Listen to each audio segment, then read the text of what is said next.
రైతులకు 31,000 కోట్ల రూపాయలతో రుణమాఫీ చేస్తున్నామన్నారు మంత్రి పొంగులేటి శ్రీనివాసరెడ్డి. ఈ ప్రక్రియ జూలై నుంచి మొదలవుతుందని తెలిపారు. ఖమ్మం జిల్లా నేలకొండపల్లిలో పర్యటించిన ఆయన రైతుల నుంచి పలు వినతులను స్వీకరించారు. అలాగే లిఫ్టులు రిపేరు చేయించి సాగునీటి ఇబ్బందులు లేకుండా చేస్తామని మంత్రి పొంగులేటి హామీ ఇచ్చారు.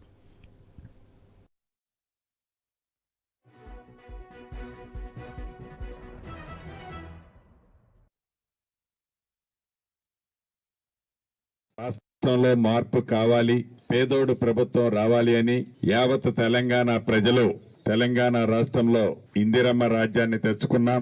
ఆ రోజు ఎన్నికల సభ నిమిత్తం మన గ్రామం వచ్చినప్పుడు గ్రామ పెద్దలు ఇంతకు ముందు ఏవైతే సమస్యలు చెప్పారో ఆ సమస్యలన్నీ ఆ రోజు కూడా ఆ వేదిక మీద నుంచి అడిగారు. తప్పకుండా పేదోడు ప్రభుత్వం వస్తుంది, ఆ పేదోడు ప్రభుత్వంలో మీ కోరికలు తీరుస్తాను అని చెప్పాను. అనుకున్నది అనుకున్నట్టు ఆ భగవంతుడు కూడా దీవించాడు.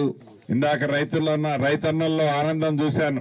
నిన్న కేబినెట్ లో ఏదైతే నిర్ణయం తీసుకున్నామో గౌరవ ముఖ్యమంత్రి గారి ఆధ్వర్యంలో తెలంగాణ రాష్ట్రంలో సుమారు 31,000 కోట్ల రూపాయలు ఒకేసారి రైతన్నలకి రాబోయే రోజుల్లో రుణమాఫీని చేస్తామని చెప్పిన దాంట్లో భాగంగా చేయటానికి ఈ ప్రభుత్వం అన్నిటినీ సమకూర్చుకుంటుంది. రాష్ట్రంలో మార్పు